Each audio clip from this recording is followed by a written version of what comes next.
Welcome to beautiful Boise. I'm your host, Kaylin Stanley.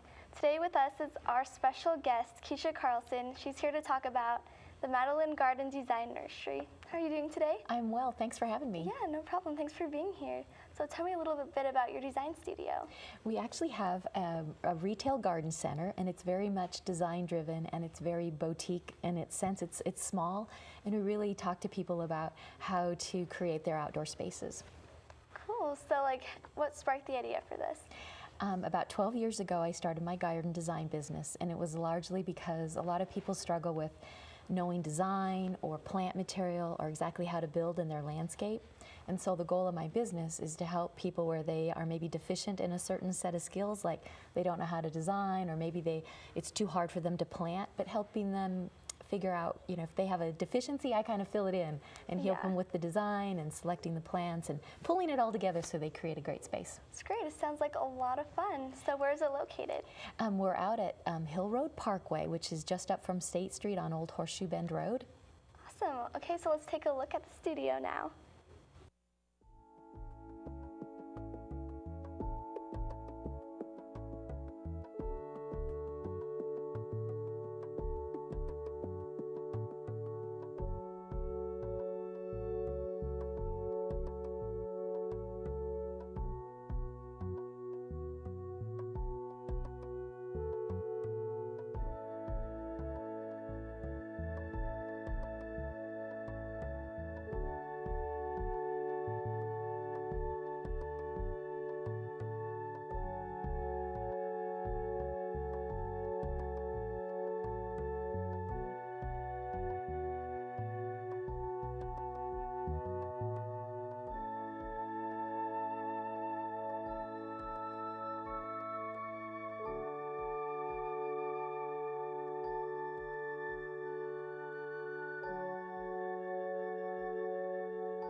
Wow, that is absolutely beautiful. I love it. Thank you. Well, come out sometime and wander around. I definitely will. So you said a lot of your inspiration, we were talking earlier, is from Paris. Have you been to Paris? I actually lived in Europe for a year, and so I spent quite a bit of time traveling. And I also lived in South America for a year. So I do draw on my travels abroad and living abroad and seeing how other people live in the outdoors. I mean, everyone all over the world lives in a very different way, and it's good to know how people live, so maybe you can draw on some of their ideas about how to live better. It helps you learn about other cultures as well. Indeed. Yeah, so is it hard to operate your studio? Does it take a lot of people to maintain it? Well, we kind of do two things. We have the design side, and I drive all of our design-driven work. And in fact, we're actually working on the Jump project in downtown Boise, which you're probably familiar with. Been working on that for quite a number of years. But with the Garden Design Nursery, the whole reason for starting it was to be able to bring in those kinds of plant materials that I think are really viable here, but are hard to sometimes get. So we marry design with the actual idea of creating it as well. Awesome. So, what do you mean by sustainability? That word gets thrown around a lot, but for me, it means creating environments where all the different elements come together to create a sustainable environment. Okay, so you also have a website, and I visited your website. It's beautiful, very organized. Thank you. It was kind of a difficult thing for me because I'm not very web inclined, so I found a great company called Clover, and basically the site you kind of choose from their different elements, but what it gives me is the total flexibility to go in and update different parts of it and be really fresh and current about with what's going on at the nursery and the new plants coming in or new events that we're going to have at the nursery, so it works really well. Definitely. So is the site easy to access? Yes, go on there with your little iPhone right now. Oh, I think I will. Okay, so tell me a little bit about what keeps customers coming back for more. A lot of people, you're working around their home in different stages, and everybody's at a different stage of life. Yeah. So you might start with you know, just a basic little apartment garden, vertical gardening, but then maybe you buy a home, and so you start to then develop the garden beds so that they more fit your needs. Like maybe you're really into vegetable gardening, so you want to develop boxes and garden boxes and that. But maybe you have a large acreage and you want to create this beautiful place to retire in that. So everybody has a different need, and our goal is about helping people create a design for them that's meaningful for them, but also is sustainable. And that's the whole part of the design process, and also knowing about the plant material that's viable and thrives here, as well as knowing how to build it properly. Definitely. So it all comes together in terms of creating something that's both beautiful and sustainable. Awesome. So do you have to like schedule an appointment? Generally for our design work, but oftentimes we encourage people to just bring in a little photo of your garden that you're trying to work with. If you've got a stubborn front bed that you can't quite figure out, you know, let us help you maybe select a different collection of plants, or what we call edit those plant materials that are there to create a more harmonistic, more beautiful palette of plant materials there. Yeah. So I love the idea of that you're all about like harmony and like the earth. I think a lot of times in today's busy society, we kind of forget to just enjoy the world around us. So I like that your studio is incorporating that. Absolutely. That's why I started it. I like that holistic vision of living life, and you can create great space around yourself, and we're there to help you do that. Definitely. Is it pretty affordable? You know, everybody's at a different stage of the game, and I know that sounds kind of weird, but you can have a beautiful garden with just 4 little pots and some plants in it, right? It's just knowing how to care for them. But also, it just depends on what your interest level is and your ability to make that investment. But it doesn't have to be expensive. It just is more about having a good plan. And I think that's what helps people a lot. Is a little bit of planning goes a long way. Definitely. So people who are new to like planting gardens and stuff, what are some helpful tips you have for them? Well, first off, you need to know your exposure. So where is the sun, so that you can know kind of what kind of plants that you would need, more sun-related or shade-related. Especially Boise has 4 seasons, so it's kind of important to like know what kind of plants can survive those conditions. Exactly, because you're gonna, knowing that sun, and then exactly what do you want to create? Like, do you have a theme? Sometimes I encourage people to say, you know, do you like a more country cottage garden, or do you like a more contemporary, serene look? And then both are so cute, it's hard to pick. It is hard to pick, but that help by defining those things really makes it easy to choose where I should go. Like what kind of plant materials are gonna enable that design to really come off great. So definitely. So you said it's located in Eagle. Do you think that helps promote your business?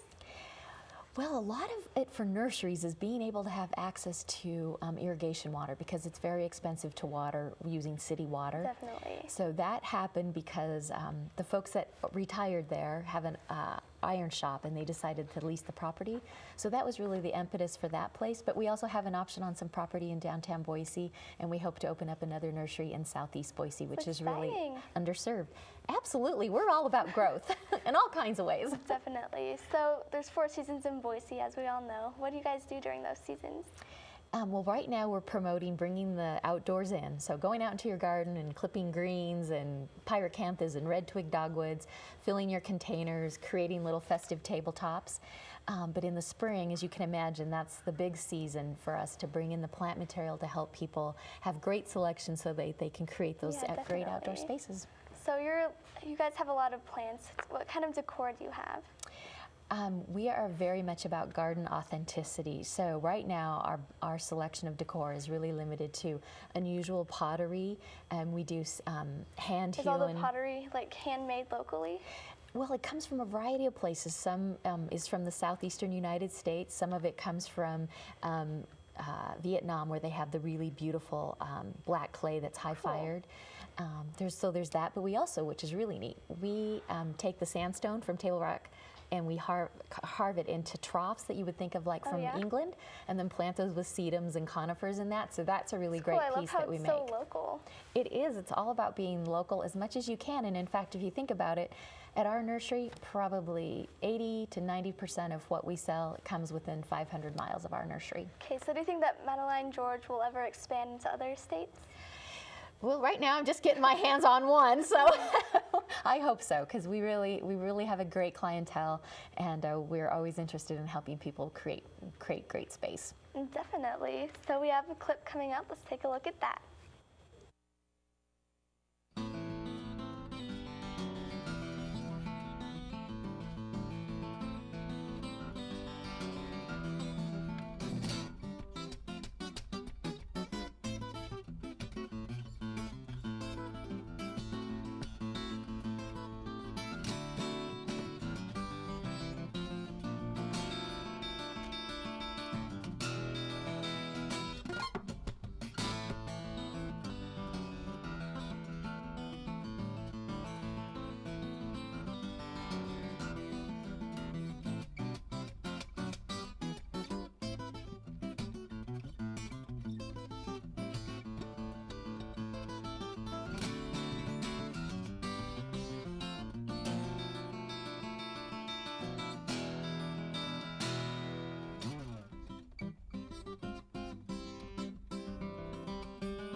Those are beautiful plants. What kind of plants are they? A lot of the pictures that you just saw were pictures of conifers, which are really useful in terms of doing trough gardening or fairy gardening, or even bringing them in and putting on the mantle or your tabletop during, Thanksgiving and the Christmas holidays. So those plants kind of survive any season? Well, they can with a little care, mind you, but when you bring them inside, for this time of year, you just need to slowly acclimate them to bringing them outside. But they're really popular right now with all the interest in trough gardening and succulents and conifers and that, so it's a fun collection. Definitely. So you have lots of plants. Do you have any flowers? We have tons of flowers in the spring. In fact, the only flower we really carry right now are the fabulous little pansies and violas, which can go all winter, and then of course hellebores, a much underutilized plant, which is stunningly beautiful. But then in the spring, of course, we have tons of flowers, mostly perennials. So cool. Do you have any poinsettias for this holiday season? Because our site is we just have one main greenhouse. We don't have a lot of indoor heated space, so we're not able to carry poinsettias. We carry mostly more plants that can take the cooler temperatures. Smart for this cold season. Yes, and all that snow outside this morning. Definitely. So what kind of audience is your studio made for? We are really geared toward people who want to create a meaningful space, and they want to create a garden, whatever that means to them. So if you want to create a great garden, then you come visit us and we'll help you do that. Would children even be welcome to visit? Absolutely. Most of the kids who love us, they come because their parents like George and our water feature. Who's George? George is our black Labrador, who's named after cute. Curious George, and the name of the business is basically the name of our two favorite storybook characters, the little French Madeline stories. I've was heard my that favorite. story. Oh man, you got to get the book. Give me a little And then overview of Curious that story. George, and then so that's how George got his name. But the kids come mainly because the water features and climbing on the boulders, and of course throwing the bone for George. So that's Definitely. So do you think that helps promote families to come? good. Well, Or to we drag always kids along? yeah, but kids are part of life, and they come with their families, and a lot of times families are trying to create kid-friendly environments. So we are very attuned to creating space that's enjoyable for all people who live at a home who engage in the garden. It's really Definitely. important. So what would a 5-year-old find interesting?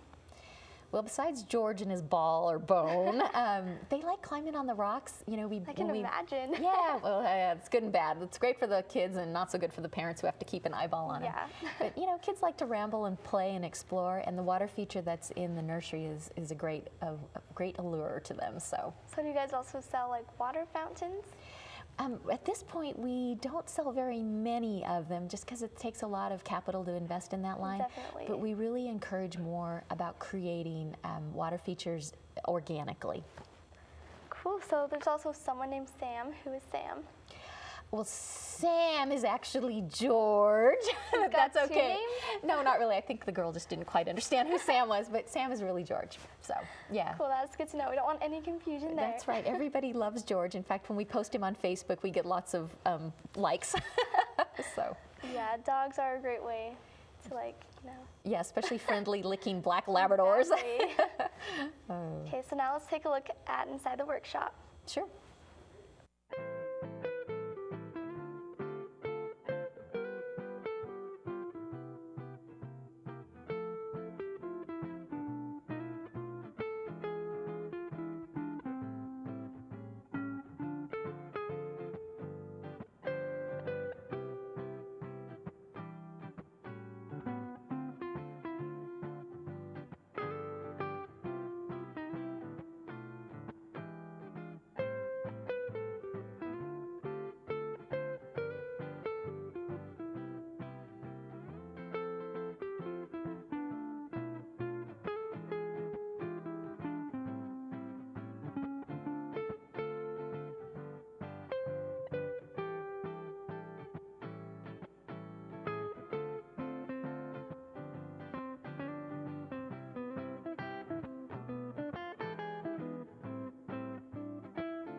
That is absolutely stunning. I love it. Thank you. I appreciate the feedback. Yeah, so is that running water I see going through there a stream on your property?